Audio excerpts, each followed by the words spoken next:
Salut tout le monde, bienvenue sur la route sans fin, bienvenue dans cette nouvelle vidéo depuis Lingreville.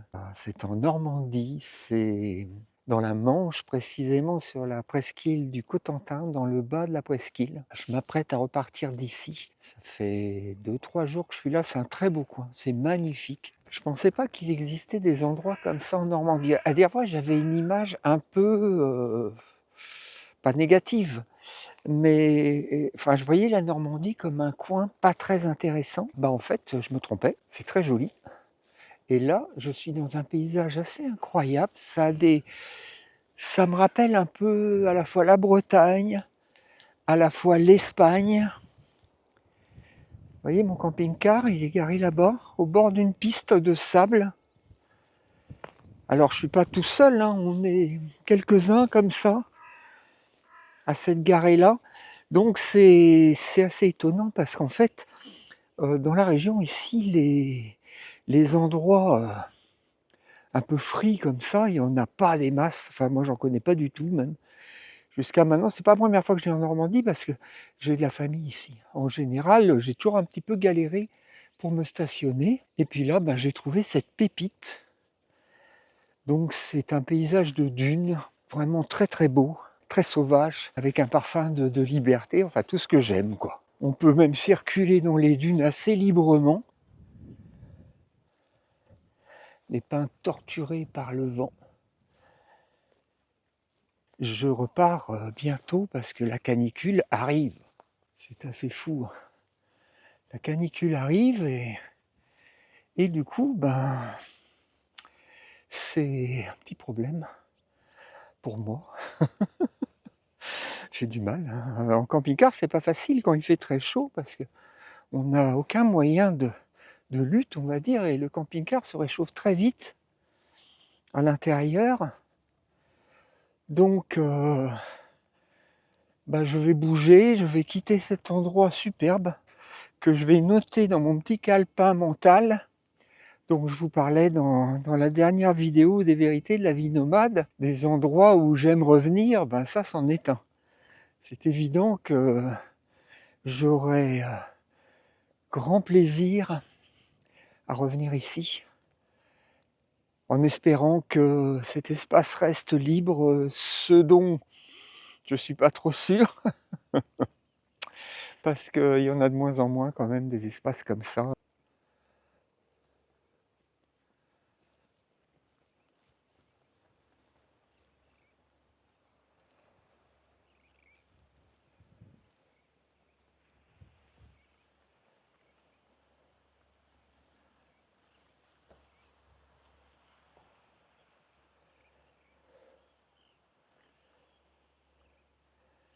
Vous les verrez pas à la vidéo, mais moi je les vois, à l'œil nu je les vois.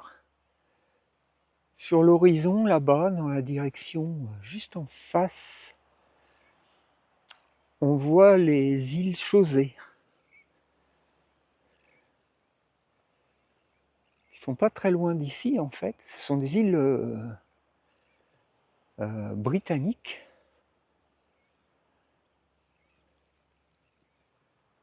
Qui appartiennent au Royaume-Uni. Et on les voit d'ici. Alors, il paraît même qu'on peut voir Jersey, mais alors là, pour le coup, je ne vois pas. Mais Chausey, ouais, ça, les îles, on les voit bien. Hein. On les voit bien. Pourtant, il y a un petit peu de brume. C'est pas si clair que ça, mais on les voit très très bien. Ça fait 5 ans. 5 ans que je suis sur la route, à temps plein. Et quand j'y pense, j'ai l'impression que c'était hier. Quand je suis parti, je me rappelle bien ces premiers instants, ces premiers kilomètres, ces premiers tours de roue. Je me dis, qu'est-ce que le temps a passé depuis, quoi. Et qu'est-ce que ça a passé vite, surtout. Et ça m'amène une réflexion. Au début, quand je suis parti, je pensais pas tellement au futur, en fait. Ou tout du moins, j'y pensais en me disant, voilà, ça va être ma vie, maintenant, ça va être ça. D'ailleurs, j'ai appelé ma chaîne La Route Sans Fin. C'était pas que ma chaîne d'ailleurs, puisque auparavant déjà j'étais sur Instagram.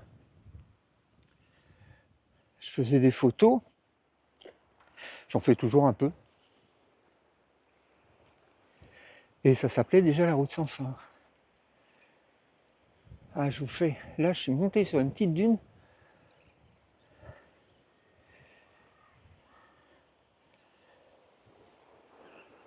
Je vous laisse admirer ce paysage vraiment magnifique.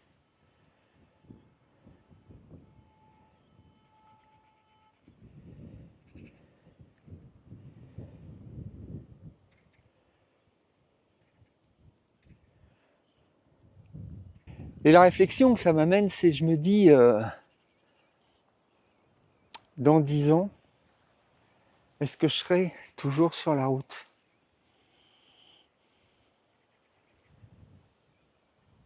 En fait, je commence à me poser la question. La question que je me pose, c'est pas où je serai dans 10 ans, parce que ça, c'est dur d'y répondre. Est-ce que je serai toujours nomade dans 10 ans? Alors je pense que oui, dans ma tête c'est évident, mais sans doute différemment. Dans 10 ans, j'aurai bientôt 80 ans. Je pense que les longs trajets, ça va devenir de plus en plus difficile. Mais par contre, l'envie de voyager, je pense qu'elle sera toujours là. Je pense que j'aurai toujours envie de cette vie. J'aurai toujours besoin de ce mouvement perpétuel, de cet émerveillement que je trouve quand j'arrive dans des endroits comme celui-ci, par exemple. D'où l'intérêt d'aller aussi vers l'inconnu. Dans la dernière vidéo, je disais que c'était rassurant de se reposer dans des endroits qu'on connaissait déjà, qu'il y avait là une forme de confort, en fait, en quelque sorte, qu'on trouvait une zone de confort, d'aller dans des endroits déjà connus, et c'est très bien de le faire, parce qu'il y a des moments où on n'a pas forcément envie d'être dans l'inattendu, d'être dans l'incertain. Il faut aussi que cette partie-là elle reste vivante. En tout cas pour moi, peut-être que c'est pas le cas pour vous, mais moi j'ai besoin d'avoir ces moments d'incertitude, d'aller un peu vers l'inconnu, vers la nouveauté. Et ça m'a permis, entre autres, de découvrir cet endroit, sinon je serais peut-être passé à côté, quoi. Et j'espère que dans 10 ans, j'aurai toujours ce besoin de ravissement. Mais en même temps, je me dis que dans 10 ans, c'est peut-être pas la vie nomade elle-même que j'aurai du mal à supporter, mais c'est peut-être la façon dont je la pratique aujourd'hui qui devra changer. Va falloir que je m'adapte aussi pour continuer à vivre comme ça.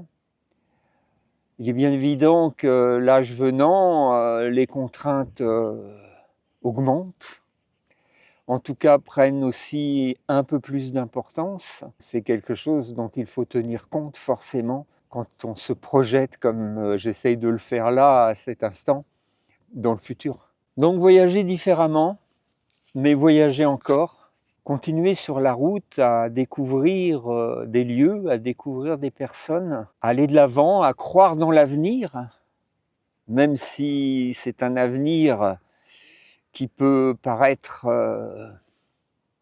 plus difficile du fait de l'avancée en âge.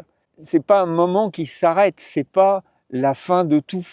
En fait, le point central, c'est est-ce que je veux vraiment continuer à être nomade dans 10 ans, ou est-ce que je veux conserver cette liberté de pouvoir partir dans 10 ans? Je pense que ces questions que je me pose à travers cette série de vidéos sur les vérités de la vie nomade, vous aurez remarqué que je reviens souvent à l'âge. À l'âge que j'ai et à l'âge que j'aurai plus tard, et au rapport que ça peut avoir avec mon choix de vie. Je pense que c'est tout à fait normal. Quand on est jeune, on regarde devant. Quand on vieillit, c'est pas tout à fait le même regard. J'avais dit dans une précédente vidéo que quand on vieillit, on a tendance à regarder dans le rétroviseur, donc à regarder vers le passé, ce regard un peu mélancolique vers, vers la jeunesse qu'on a connue. Mais pas que. On a quand même des projets d'avenir à tout âge. Alors évidemment, on voit peut-être moins loin, c'est pas le même genre de projet. On se projette dans un futur beaucoup plus proche, mais il n'empêche que ces projets-là sont essentiels, à mon sens. Les avoir, c'est se donner les moyens de les réaliser. Ça commence dans la tête, en fait. Avoir des projets d'avenir, c'est possible à tout âge. Vous voyez, moi j'ai décidé de vivre en nomade, j'avais 64 ans. J'étais pas spécialement jeune. Et je m'étais dit, quand je serai en retraite, j'achèterai un camping-car et je partirai sur la route. J'avais un projet d'avenir proche aussi, puisque ça c'était des décisions que je prenais à quelques années seulement avant de les faire. À peine, c'était même pas, il n'était pas question de 10 ans, là il était question de beaucoup moins. Mais je savais que je voulais faire ça, donc j'ai mis mon énergie dans la réalisation de ce projet. Puis ça s'est fait. Et ce que je veux dire par là, c'est que quel que soit l'âge qu'on a, on peut avoir des projets et on peut les réaliser. La liste est longue en fait des inconvénients qui vont nous pousser à résister et abandonner le rêve.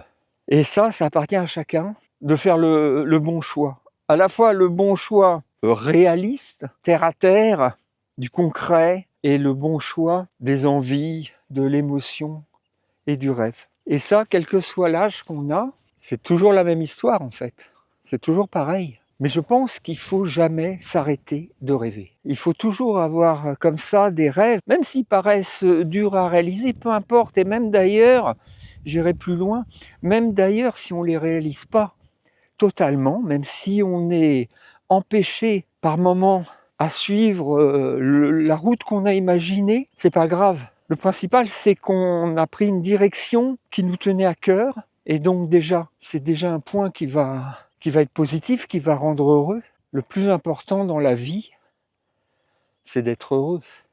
Dans quelques jours, je vais rejoindre la Charente-Maritime, où j'ai un petit pied-à-terre, comme vous le savez. J'en ai parlé à plusieurs reprises à travers les vidéos. J'ai un garage que j'ai acheté il y a à peu près 1 an. Et je suis sur le point d'acheter le terrain qui est juste à côté. Alors pourquoi je vous reparle de ça? Pour en revenir à l'âge, si j'ai décidé d'acheter ce garage et d'acheter ce terrain, c'est parce qu'au fond de moi, je voulais un plan B en quelque sorte. Je voulais me dire que peut-être qu'un jour, je pourrais plus continuer à bourlinguer comme je le fais, et puis que quand ce jour-là sera venu, ça pourrait être bien quand même d'avoir un endroit où je suis chez moi. Ce projet-là, il est amené à se développer tranquillement, mais comme en même temps, moi j'ai bien l'intention de voyager encore parce que j'aime ça, je ne suis pas prêt, si vous voulez, à me poser totalement. Mais je ne suis pas prêt non plus à continuer à voyager tout le temps. Je suis un peu entre les deux. Moi, je voyais mon futur comme une route sans fin. La route sans fin continuera, mais différemment, puisque ça ne sera peut-être pas la route du voyage en camping-car, mais ça sera peut-être ma route personnelle, la route intérieure, mon chemin personnel, les directions que je vais prendre. Je peux encore rêver, je peux encore espérer et envisager tous les futurs possibles. Je ne sais pas si je serai encore nomade dans 10 ans, mais aujourd'hui, j'ai pas franchement envie de décider à 100% quelle sera ma vie dans 10 ans. Voilà, un havre, c'est ça. C'est une immense étendue avec une faible dénivelée où la mer s'engouffre à marée haute. Je vais partir aujourd'hui, tout à l'heure, d'ici, pour cause de canicule. Je vais remonter plus au nord. Je vais rester dans le Cotentin. Je vais rester sur la presqu'île parce que d'après les cartes météo que j'ai consultées, tout au nord de la presqu'île, au nord-est précisément, il y a une petite poche qui devrait échapper à la canicule. C'est vraiment pas très grand. Je vais rester dans cette région. Ça me paraît être le plus sage, même si je meurs d'envie de retourner vers le sud, je vais attendre un peu puisque le sud est venu ici. C'est donc la fin de cette vidéo. Merci d'être resté jusqu'au bout. J'espère que je vous ai pas ennuyé avec mes réflexions sur la vie et sur la vie nomade en particulier. N'oubliez pas de vous abonner si vous ne l'avez pas encore fait. Laissez-moi vos commentaires, vos likes, vos boosts. Vous pouvez aussi partager cette vidéo. Et puis en attendant de vous retrouver sur la route sans fin dans une prochaine vidéo, je vous dis bye bye les amis, à bientôt.